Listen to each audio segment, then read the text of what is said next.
Hello anh em, Zippo nội địa Mỹ chào các anh em nha. Đây là lên cho anh em mấy cây Jeep đời xưa nha. Đời xưa, hàng sưu tầm nha anh em. 6X, 5X, Win, Win đầu bằng đít bằng, 25 mã, hàng sưu tầm. Đời 56, 61, 62, 69. Anh em nào chơi được cây nào chơi năm sinh 61, 62, 69, đời 56, đời xưa cổ 56, 57 với Win Vintage đầu bằng đít bằng 86, 25 mã. Anh em chơi được cây nào chơi nha, hàng sưu tầm nha anh em. Chơi năm sinh lấy năm sinh đó. Rồi đầu tiên lên cho anh em cây đầu tiên nha, cây Vin nha, đầu bằng đít bằng, hàng sưu tầm nha anh em. 86, anh em nào chơi được chơi nha.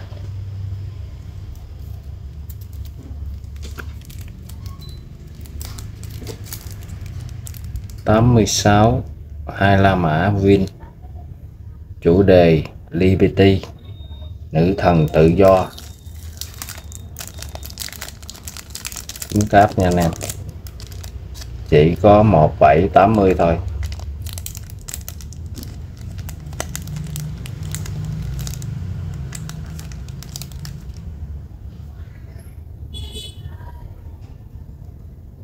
Đồng nha anh em,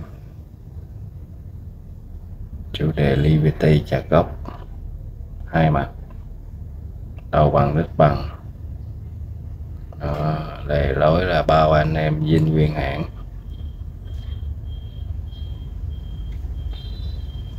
Liberty, nữ thần tự do nước Mỹ, rất đẹp. Đồng đang lên nước nha anh em, này đồng zin nha anh em. Bao anh em cây này là cứng cáp, không té ngã, cấn mấp cấn dầm. Cái đít là căng đét nha anh em.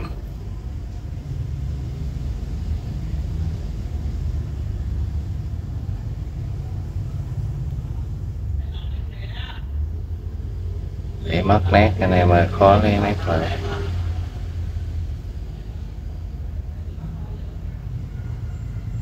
Đó, bát là 2032 695 nha anh em. Hai là mã vỏ nét hết nha anh em.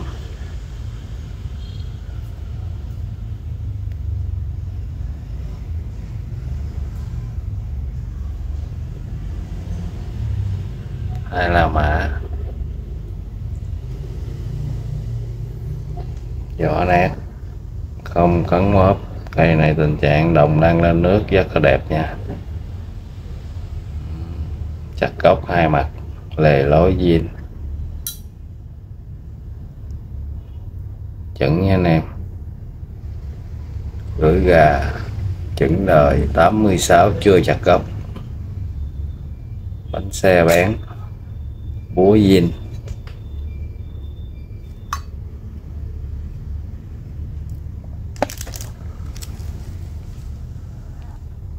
Ruột chuẩn nha anh em. Hai quạch quyền nha, bên đây hai quạch, bên đây hai quạch mà có xước, nhìn kỹ mới thấy nha anh em. Thấy mà hơi mờ nha anh em. Nằm đây nè, hai quạch quyền nè.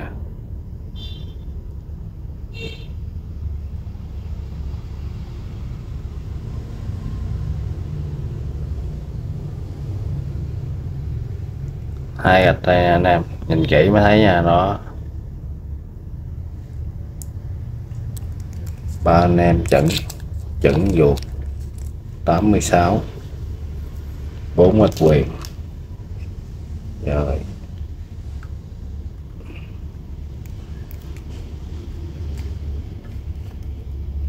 anh em chơi được cây này hú em nha. âm trong nha anh em.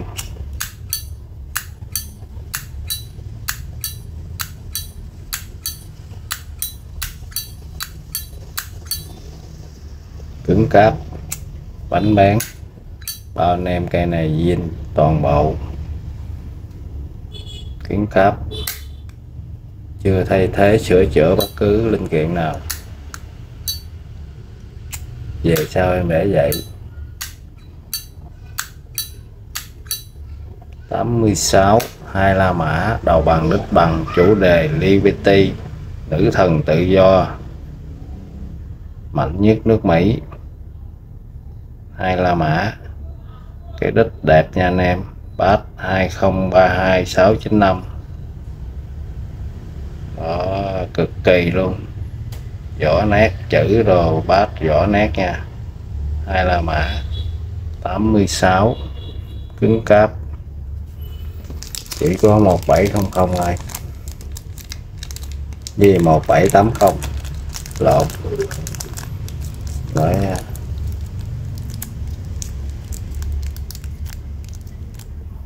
1780 1986 Vin đẹp. Cây này cứng cáp, cầm tay cứng cáp nè, bao là zin toàn bộ từ trong ra ngoài, lề lối chốt tán. Anh em chơi năm sinh lấy cái này anh em. Rồi cây số 1,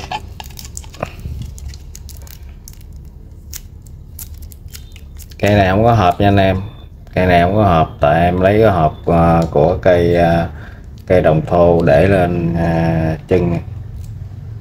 Cây này là không có hộp nha, này lướt lửa.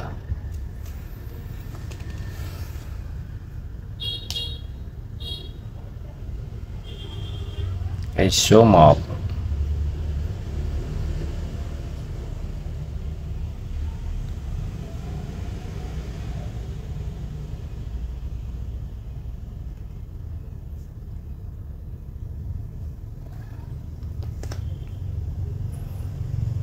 rồi lên cho anh em cây 62 nha. 61 qua lên rồi không ta, 61 phải lên luôn đi, 61 lại luôn nha, không biết không, em không nhớ, chắc này lên rồi. Rồi cây số 61 đi, cây này qua lên rồi, cứng cáp nha anh em. Bánh xe xọ chỉ,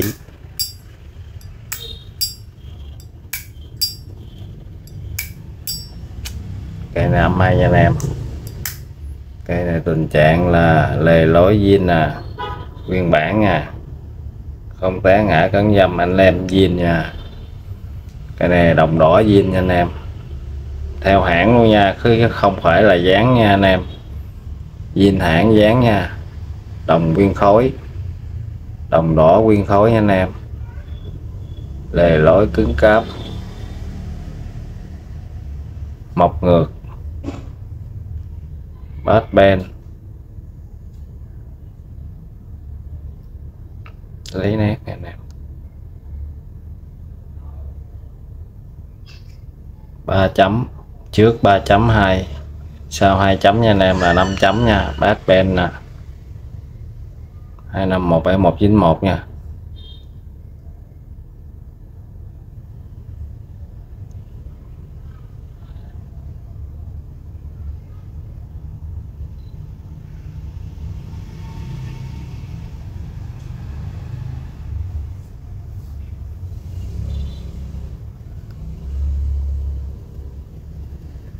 Ba chấm, 2 chấm là 5, là 61, chuẩn đời 61 nha anh em.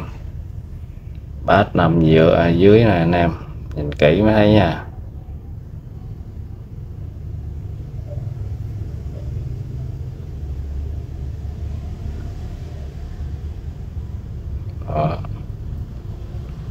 Nói chung ra anh em cây này là bao anh em là chuẩn đời 61 nha.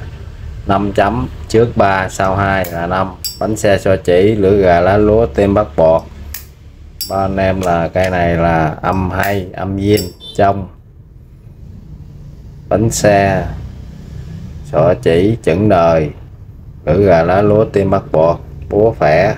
Ba anh em là cây này là trùng chuẩn, vỏ ruột trùng, ba anh em xài.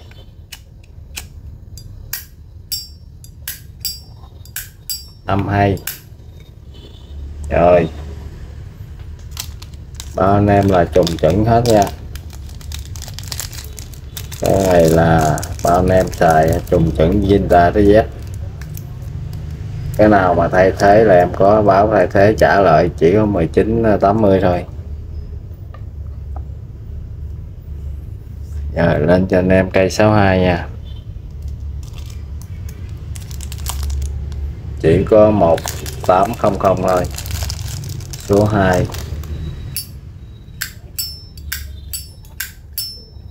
62 anh em.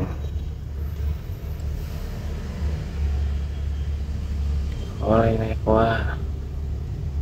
Đây 62 là 4 chấm, trước 2 chấm sau 2 chấm như một nha anh em.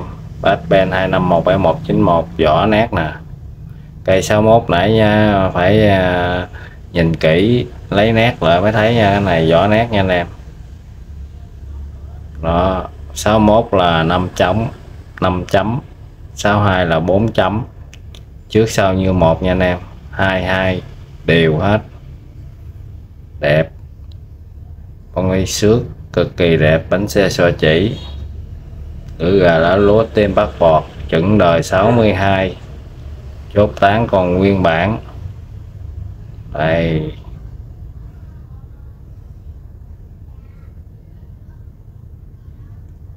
tem bắt bọt, lửa gà lá lúa. Tình trạng cái dép này không té ngã cấn dâm, đẹp. Nóc nhà lề lối zin nguyên bản.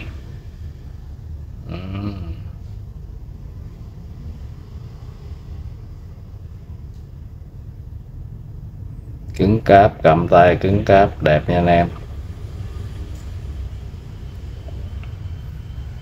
Vỏ nét, đít là vỏ nét chấm, bát vỏ chữ xéo, Zippo chữ xéo nha.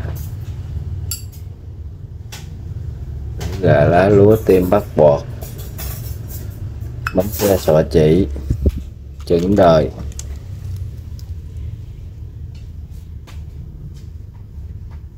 Bát 25171191, chuẩn đời nha anh em. Chữ vỏ nét, xước nhẹ thôi, giúp dớp vô. Đít mặt sau nè, đẹp nè. Bánh xe nè, xọ chỉ nè, zin nè, nguyên bản nè. Đó, chốt nè, tim bắt bọt nè.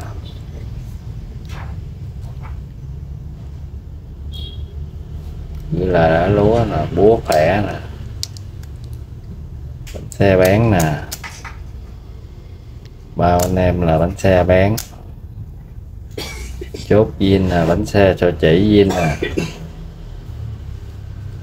Giờ quay kỹ cho anh em coi nha. Chuẩn đời 62, ruột, vỏ ruột, chuẩn đời, một mặt chữ nha anh em ha.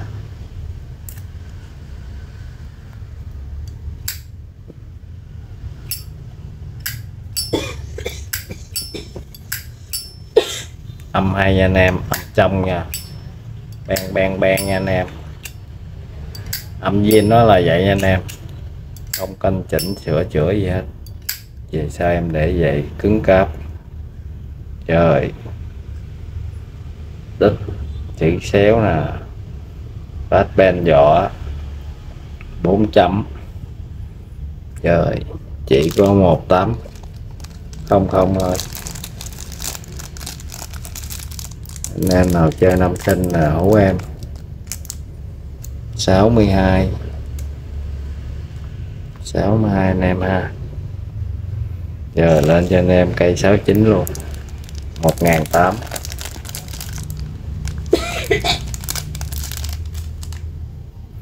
Cây này tình trạng đẹp nha anh em. Đồng, con y xước rất đẹp. Anh em thấy cái đít bóng lưỡng, giúp vô chữ xéo đích lõm chững đời xưa 6x,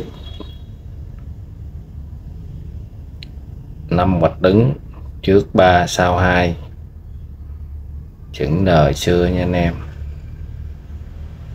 Rất là đẹp, lề lối zin nguyên bản, không té ngã cấn dâm cấn móp, nóc nhà đẹp, đồng đang lên nước nha anh em. Quăng quay xước rất là đẹp. 69. Anh em nào chơi năm sinh lấy cái này nha. 69 là trước 3 sau 2 là 5 một trứng nha anh em.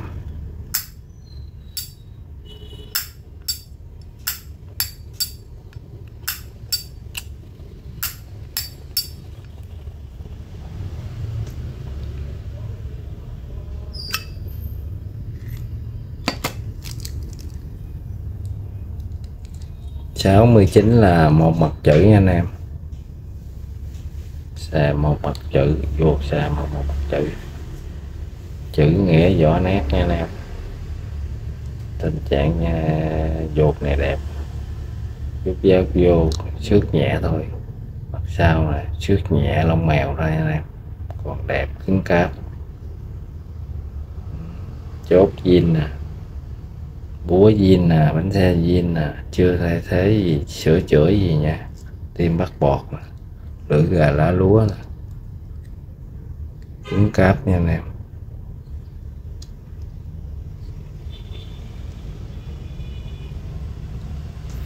Vuột là chững đời nha anh em.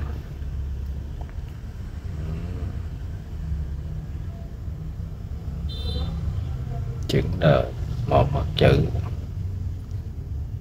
Ba anh em là vuột chững đời, một mặt chữ, lưỡi gà lá lúa, tim bắt bọt.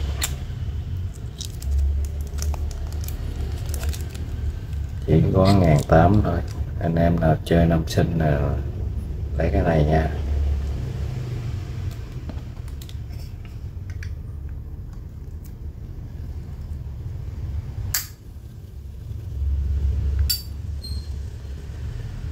Âm hay anh em.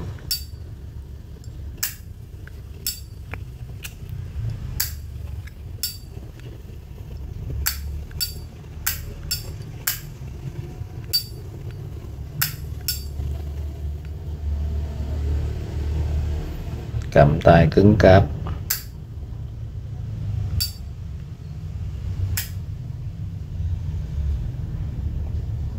Rồi chỉ có 1.800 rồi. 69 nha anh em.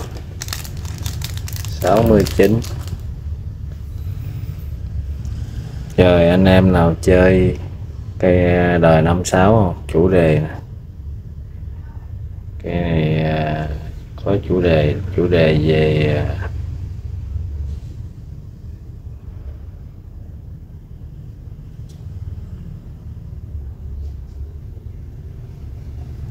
năm 56 đời xưa nha anh em. Bao anh em là zin toàn bộ từ A tới Z. Anh em nào chơi siêu tầm 1956 có chủ đề này, chủ đề gì ta?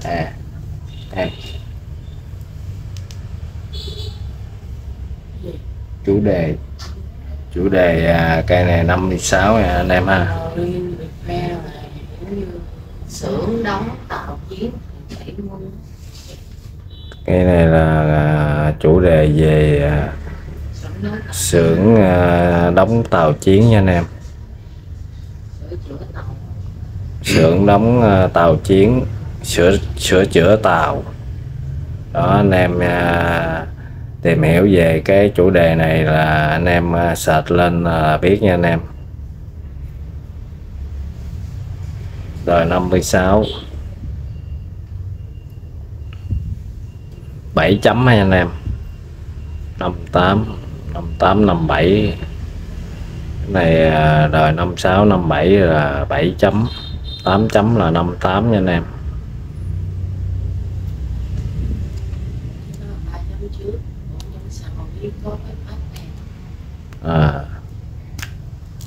Có ánh sáng rồi kỹ lắm. Ánh sáng tự nhiên nè anh em nhìn đi, ánh sáng trong đèn nó không Nhìn kỹ thấy nha anh em. Đúng rồi đó, để đúng rồi đó, ra ánh sáng tự nhiên nó mờ dễ thấy lắm. Là trước 3 chấm thôi. Trước 3 sau 4 Trước có khách em. Trước 3 sau 4 là 7 nha anh em. Anh tắt đèn anh kéo ánh sáng tự nhiên nó có nóng lắm. Trước 3 chấm sau 4 chấm là 7 chấm. Có bắt pen nè, là chuẩn đời nha anh em. Bao anh em là cây này đó, anh em nào chơi á, nói thiệt với anh em nào chơi cây đời 56 này á, chuẩn đời 56, bao anh em là zin từ trong ra ngoài. Bản lề 5 cháu mập, bản lề là 5 cháu mập. Cây này đẹp lắm anh em ơi, xước lông mèo thôi mà đẹp, zin nguyên bản, cứng cáp. Bao anh em là zin từ A tới trường đó. Lưỡi gà gù, bánh xe xoay chỉ, chốt búa là chốt đồng nha anh em. Chốt này không có thay thế được đâu ha, tháo ra là dục ha anh em ha, không có linh kiện đâu thay nha. Bao anh em zin từ trong ra ngoài, ruột chuẩn đời.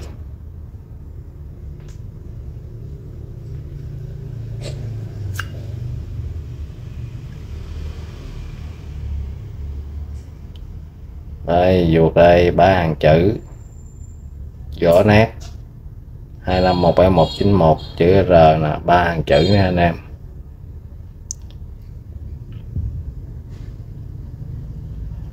Năm sáu, năm bảy, 50, 50 tới 57 nha.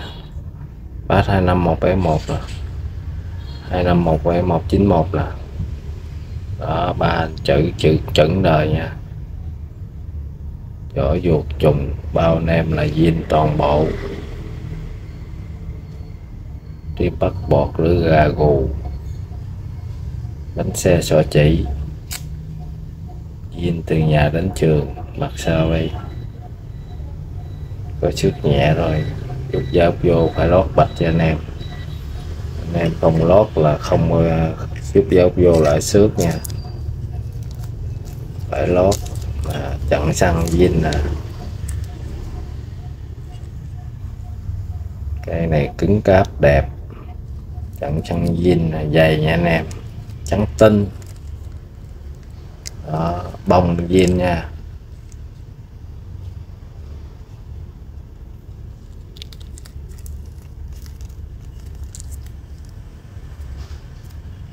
Chuẩn đời. Nói anh em là cây này á, tình trạng á, không có chỉnh sửa gì hết á, lề lối là không bóp luôn nha anh em. Để về sau để vậy. Anh em chơi đời xưa là biết rồi ha. Đó, vỏ thép, ruột thép nha.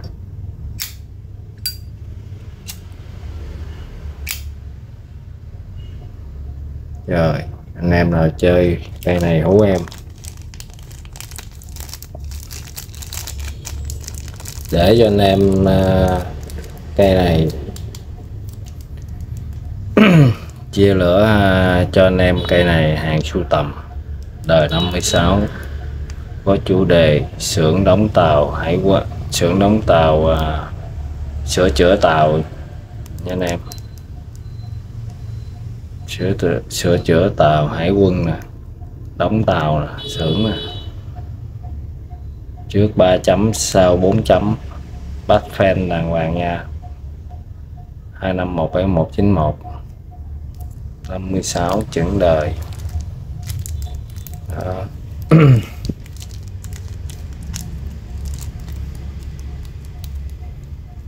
Anh em nào chơi cái này để cho anh em là 5 triệu 8, 5 triệu 5 triệu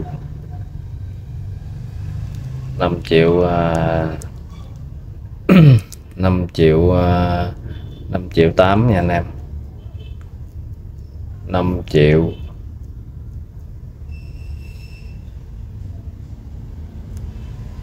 5.800.000. Đó.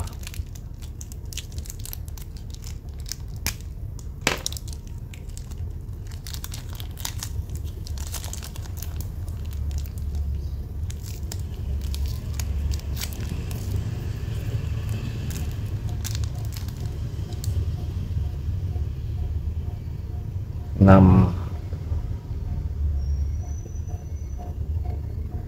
5800, 5.800.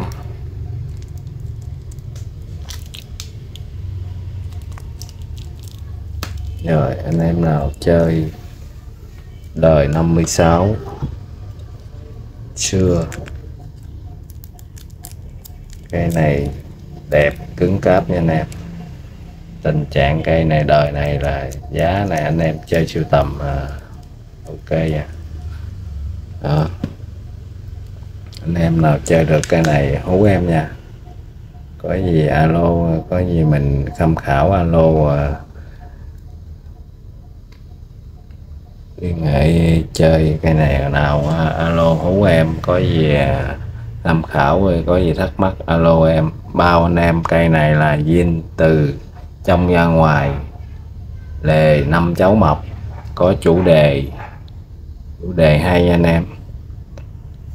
Búa tán bánh xe xôi chỉ từ A tới Z zin hết,